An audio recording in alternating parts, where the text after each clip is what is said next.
Bueno, hacemos extracción en una de las fotos que está en la placa, que traemos a la mesa, que está sentada aquí como por arte de magia, mágicamente. Corporicé. Esto que están logrando supera cualquier inteligencia artificial, pero estarán más allá, chicos. Contamos con muy buenos recursos. Gracias, Sabrina Ahmedchet, con nosotros, diputada del PRO. Pero bueno, no estoy pensando, ya no es posible mezclar amarillo con violeta. Simplemente va a haber un color dominante y eso no implica ningún asunto diferencial. Las convicciones entiendo que serán las mismas. Qué conversación de casta, ¿no? Qué conversación que nos interesa a los políticos, al Círculo Rojo, escuchá lo de los intendentes, pasamos al bloque. ¿Qué le importa a la gente de esto? Me parece que la pregunta va por ahí, va por qué pensamos, qué es lo que apoyamos, contra qué estamos. Y ahí yo siento que no me moví de nada desde que decidí hacer política, desde que acepté el desafío de ser candidata y diputada en el 2021. Yo sigo apoyando las mismas ideas. Lo que está discutiendo el PRO, y porque nosotros venimos de la elección que terminó el domingo, es si vamos a seguir apoyando, como apoyamos en el Congreso, sobre todo el programa económico del presidente Milei, o si queremos empezar a jugar a hacer oposición. Claro. Yo lo tengo clarísimo, yo apoyo esto. ¿Por qué? Porque yo en el 23 confié en otra candidata para ser presidenta, que fue Patricia Bullrich, pero las cosas que proponía Patricia son las que hoy está haciendo Milei. Y a mí, porque no sea presidenta la persona que yo pensé en primer lugar que iba a hacer lo que yo quería que sea, y que sea Milei, la verdad es que mis ideas no cambian. Lo que yo quiero para la Argentina no cambia y yo lo voy a apoyar. Entonces, la discusión que tenemos hoy en el PRO es, ¿vamos a seguir tirando del mismo barco con la misma intensidad que lo hace el oficialismo? A mucha gente, Sabrina, te interrumpo, tengo un punto en eso que dijiste que me parece muy interesante, pero a mucha gente le duele la caída de Macri. A mucha gente le duele el fin de Mauricio Macri, por decirlo brutalmente, ¿no?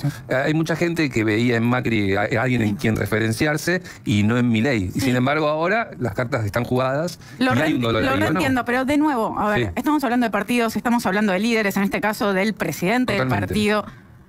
Pero al lado de eso estamos hablando de un país que va bajando la inflación todos los meses, que baja la pobreza, que salimos del cepo y que no fue el quilombo que todos teníamos miedo que sucediera. De un país que se está posicionando en el mundo del lado de Occidente y de las democracias. Están pasando muchas cosas que me parece que afectan más que el lugar que uno espera que un liderazgo tenga en determinado momento en política. Están pasando cosas más importantes. Nadie duda con respecto al rumbo económico, eso nadie lo duda. Ahora, el tema es que hay una cuestión existencial. Para que el PRO tenga sentido, tiene que haber un juego de las diferencias. ¿Se entiende? A ver, hablemos en el plano institucional. Vos recién hablabas, repito, del programa económico, donde ahí entendemos que la superposición, si hiciéramos un diagrama de Venn, son prácticamente el mismo conjunto. Hay intersección total en las ideas. Ahora, ¿qué pasa con la agenda institucional? ¿Qué pasa con el manejo de la muñeca política para el tratamiento con las disidencias? Ahí hay una diferenciación que es un poquito más que una cuestión de formas. Vamos agenda por agenda, porque no es solo la económica.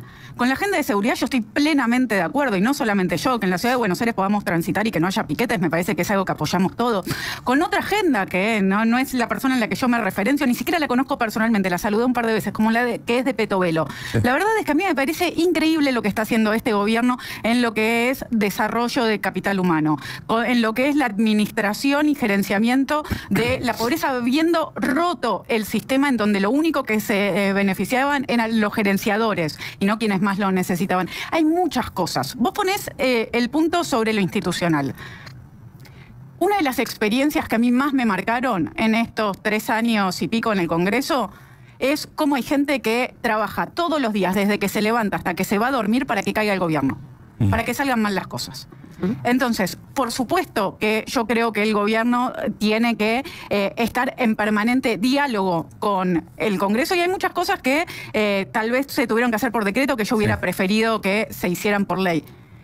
Pero es lo que yo prefiero. Ahora, tenemos un Senado que desde el 83 tiene hegemonía kirchnerista. Tenemos en el Congreso no solo el bloque de Unión por la Patria, sino todo un bloque en el medio que también está viendo cómo quebrar el déficit cero, que vos decías, estamos todos de acuerdo con el rumbo económico. En esta mesa estamos todos de acuerdo, y lo veía Ramón. Yo pensé lo mismo, no creo que sea. Perdón, me refería a que ustedes... en el PRO. Ahí no hay ningún tipo de cambio, ¿no? Junto por el cambio no estoy tan de acuerdo tampoco, ¿no? Junto por el cambio es una diáspora hoy, ¿no? Lo que quiero decir, yo creo que la Argentina tiene una democracia muy sólida, que tiene instituciones muy fuertes. Hablemos después de islas. Yo todo el tiempo hablo de islas de autoritarismo que existen en la Argentina, como Formosa, como Santiago del Estero, pero a nivel nacional tenemos instituciones muy sólidas. Nosotros pertenecemos también a una generación que es la que tiene en carne viva todavía el 83, la recuperación democrática. Crecimos en ese mundo, somos de los... yo nací en el 81, o sea, crecí en ese clima, pero también entiendo que hoy la mayoría de los votantes nacieron en una democracia consolidada. Entonces, ese no es el problema de Argentina hoy. Las instituciones en Argentina son muy fuertes, las tenemos que cuidar siempre, pero son muy fuertes. El problema que tiene Argentina... Vos lo sabés porque has estudiado casos en América Latina, por eso te digo, la democracia es una defensa cotidiana. La democracia no se, y digo, vos recién hablabas de los puntos de diferenciación con el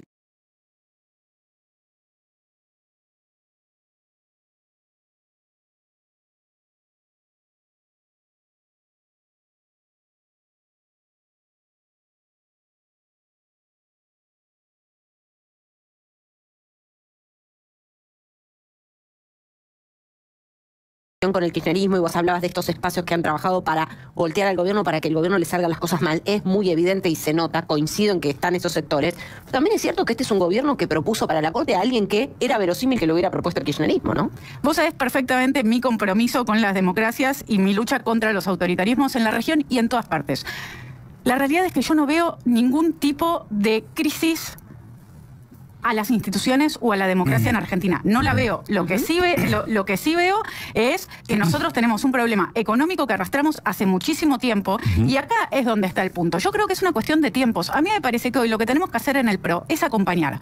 Es acompañar justamente porque esta agenda económica no es la que tiene toda la Argentina. Es la que sostenemos algunos, las que durante el gobierno de Mauricio Macri se intentó llevar adelante y sin embargo no se pudo con la efectividad que se está llevando y con los resultados que hasta ahora está teniendo el presidente Milei. Entonces, me parece que la urgencia de la Argentina hoy es económica. Después, sí habrá tiempo en otro momento para discutir otras cosas. Pero no podemos nosotros poner piedras en el camino cuando lo que estamos haciendo es dar una batalla que es gigante.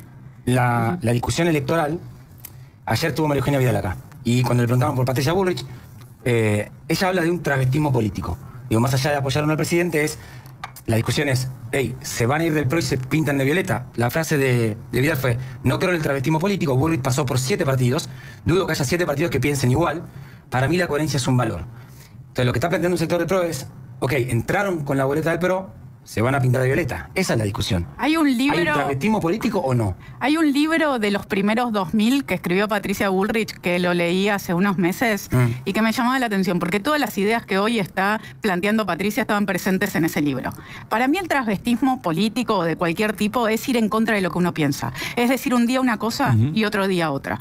Después volvemos a lo mismo que yo decía al principio. Sí. Es un tema de casta, es un tema de círculo rojo. El tema es que uno es fiel a sus ideas. Y a mí me parece que eso es lo importante. Tengo un puntito ahí porque está bueno, porque me gusta tu convicción y tu vehemencia. Estás con una vehemencia que te puedes postular a vocera. Claro, y dan ganas de hacerte... A mí me encanta el legislativo. Está muy bien, está muy bien. Me dan ganas de hacerte preguntas. Pero ¿qué le decís? Es de las pocas a las que realmente le gusta, igual que los penatos. Claro. Sí, creo que es esa línea. Soy una nerd, me encanta el legislativo. Pero ¿qué le decís al votante que votó una banca del PRO porque no quería votar una banca de la Libertad Avanza?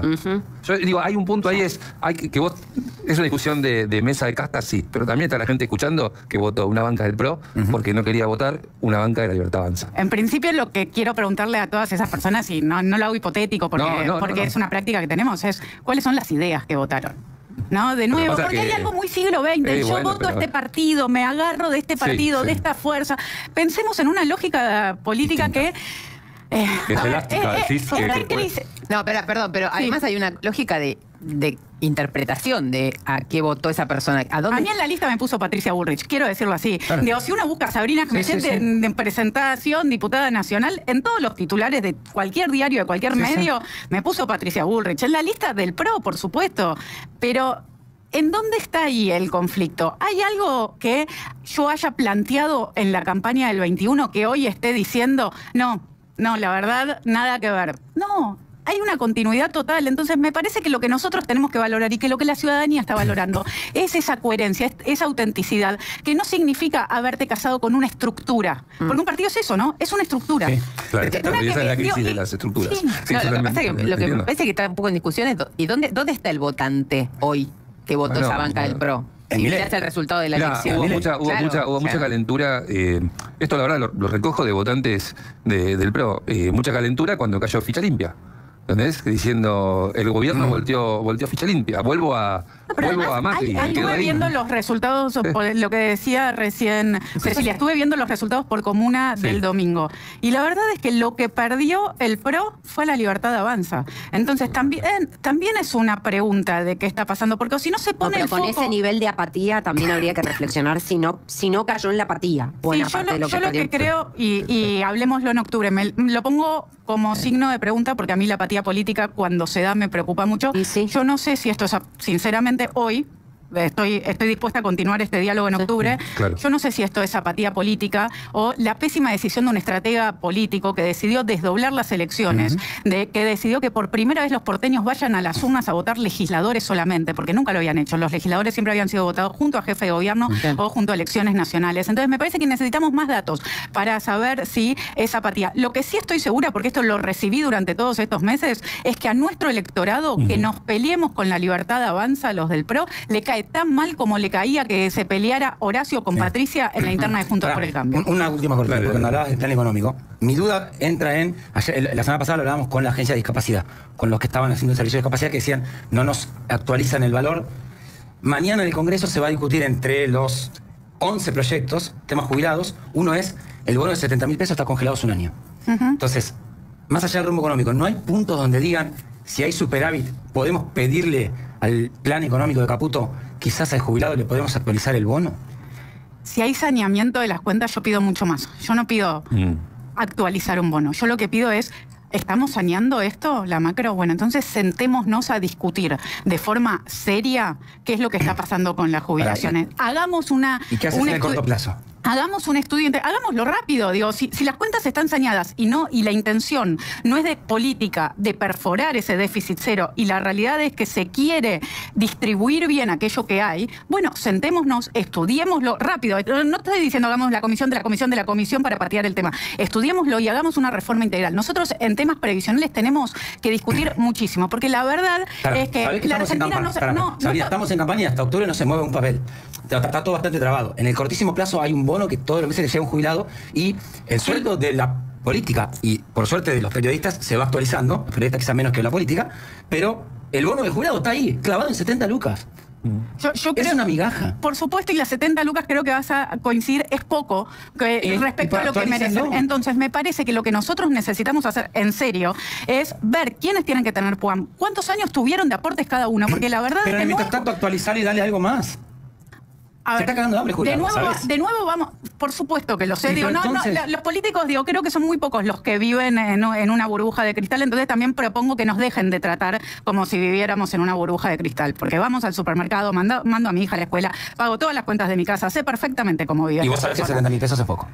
También sé que con 70.000 pesos no le solucionás todos los problemas. Entonces, yo lo que estoy diciendo es, necesitamos pensar en serio. Nosotros somos un país que todo el tiempo hicimos parche y los 70.000 pesos son un parche.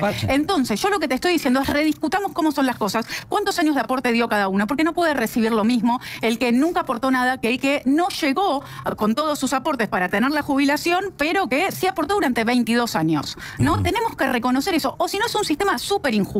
Y si tenemos una situación más saneada, no usemos que estamos en una época electoral para perforar el déficit y que no se puede hacer nada, sino que aprovechemos esta situación que tanto esfuerzo le cuesta a todos los argentinos, porque el ajustarse el cinturón lo sentimos todos. Lo sentimos todos. Usémoslo para dar un cambio en serio. Discutamos las cosas en serio. Los parches, ok, en las urgencias, en las emergencias. Pero por favor, estamos en una situación en la que tenemos que hacer que la Argentina tenga bases sólidas en las que se pueda mantener. La verdad es que seguir poniendo palitos, nos caemos. Última de cargo. Vuelvo sobre el tema de calidad democrática, que entiendo además que es un tema sobre el que vos indagas mucho, y vuelvo sobre el apoyo al gobierno. ¿A vos qué te despiertan declaraciones como la gente no odia suficiente a los periodistas? A mí no me gusta. No por hacer una defensa corporativa, pero sí. Pero no, es que entiendo que el periodismo, con todos los errores que comete, es un país sin periodismo. Bueno, ya tenemos algunos ensayos en América Latina de lo que pasa. El periodismo es fundamental. Creo que muchas veces se comete un error que es el tema de la libertad de expresión y el periodismo y los periodistas. Creo que hay que separar un poco eso, ¿no? Yo creo que el principal mal a la profesión lo hacen muchos periodistas que no respetan su laburo, que no informan, sino que operan, ¿no? Y que lo saben ustedes mejor que yo, digo. Si yo lo sé es porque tuve un paso por los medios antes de ser diputada y lo conozco bastante bien y bastante de cerca. Entonces, creo que el primer problema que veo ahí de falta de respeto a la profesión son aquellos que vienen denigrando la profesión desde adentro y que hacen que mucha gente no... Yo me acuerdo de cuando el Cuarto Poder era lo más respetado. Yo tenía 20 años, los periodistas estaban en el podio. Eso cayó. El operador es el que critica para el gobierno. ¿El buen periodista es el que es oficialista? Bueno, bueno, hay una línea.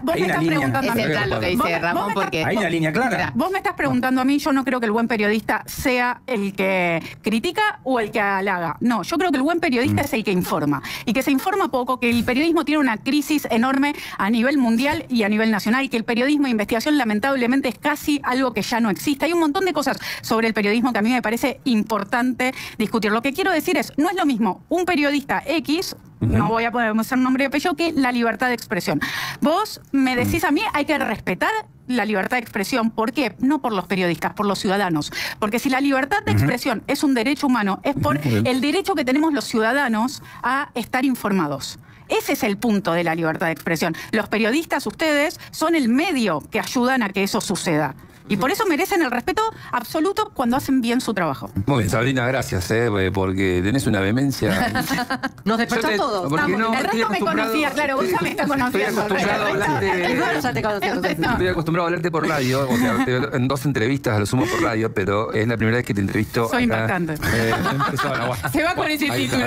Con ese Tapa de título. caras. Bueno, Soy Sabrina impactante. Amillet vino, nos impactó y se retira de la sala. Gracias, de verdad, gracias por la conversación. Seguimos adelante, volvemos a los números porque la inflación mayorista de abril, Ceci, fue de 2,8% y es el nivel más alto en 7 meses. ¿Qué quiere Sí, decir mira, esto? nos hizo tenemos una curva para mostrarlo, una curvita con la inflación mayorista, porque después de varios meses en la zona del 1%, se fue al 2,8% la inflación mayorista. ¿Querés que la vaya a mostrar allá? Bueno, voy hasta haces un allá. placas? No, mira, bueno, no sé, ¿qué hago? ¿Haces un placas? Tengo órdenes, hay un placa acá.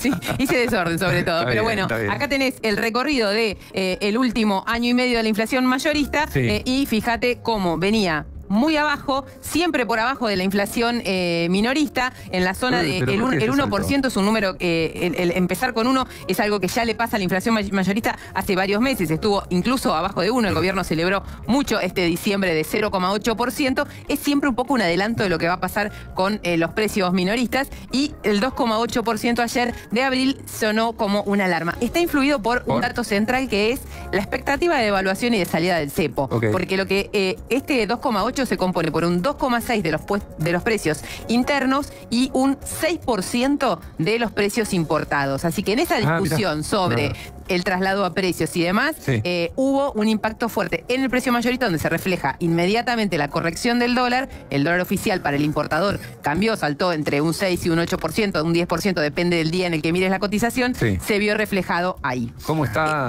todo lo importado a la vista de repente? ¿Cómo de repente en la cotidiana das una vuelta por algún lugar de consumo importados por todos lados? Y se empezó a ver, se empezó a ver algo que pasaba hace un año y medio o 2, que los pocos argentinos que teníamos la suerte de poder andar por el mundo cada tanto, ibas y te encontrabas con el mundo abastecido, con el mundo repleto de productos diversos, con novedad. No sé, digo novedad, un pelapapa, por ahí te estoy diciendo, ¿no? Sí, había una góndola, la góndola de Argentina era paupérrima en función de lo que vos veías en un almacén de barrio, en un almacencito de barrio en una playa de un pueblo brasileño. Totalmente, y eso cambió. Esta inflación, un poco lo que sonó, se destacó ayer, o sonó un poquito una alarma, porque venía conviviendo con algunas análisis de consultoras privadas que hablaban de deflación en la segunda semana de mayo, ¿no? De una baja fuerte de los precios en la segunda semana de mayo. Quedamos todos ahí un poco confundidos a ver dónde está, qué es lo que está pasando con los precios. ¿Por dónde viene la mano? Se lo preguntamos a Lorenzo Sigau Gravina, economista. ¿Qué haces, Lorenzo? ¿Cómo estás? Bien, por suerte.